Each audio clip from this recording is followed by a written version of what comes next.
നബിയുടെ ജന്മദിനം ആഘോഷിക്കുന്നതിന് തെളിവുണ്ടോ?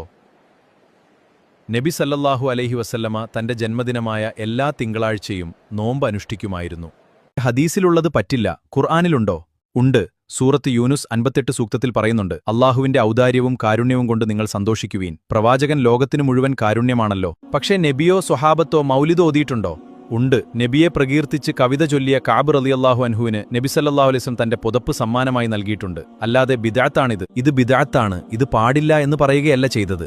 ഒരു കാര്യം എല്ലാ വർഷവും ആചരിക്കുന്നതിന് വല്ല തെളിവുണ്ടോ? മൂസാ നബിക്ക് സന്തോഷമുണ്ടായ മുഹറം 10 എല്ലാ വർഷവും നാം ആചരിക്കാറില്ലേ? പക്ഷേ പ്രവാചകൻ ജനിച്ച വളർന്ന മക്കയിലും മദീനയിലും നബിദിനാഘോഷമില്ലല്ലോ. എല്ലാ നാടുകളിലും ഉള്ളതുപോലെ മക്കയിലും മദീനയിലും മൗലിദാഘോഷമുണ്ടായിരുന്നു. അവിടെ വഹാബി ഭരണകൂടം വന്നതിനു ശേഷം നിർത്തിവെച്ചതാണ്. അടുത്ത കാലം വരെ കേരളത്തിലെ വഹാബികൾ പോലും നബിദിനം ആഘോഷിച്ചിരുന്നു. വഹാബി നേതാവ് KM മൗലവി പോലും മൗലിദ് പുണ്യകർമ്മമാണെന്ന് എഴുതിയിട്ടുണ്ട്. ശരി ഉസ്താദെ, ഈ വർഷം മുതൽ നബിദിനാഘോഷ പരിപാടികളിൽ ഞാൻ മുമ്പിൽ തന്നെ ഉണ്ടാകും.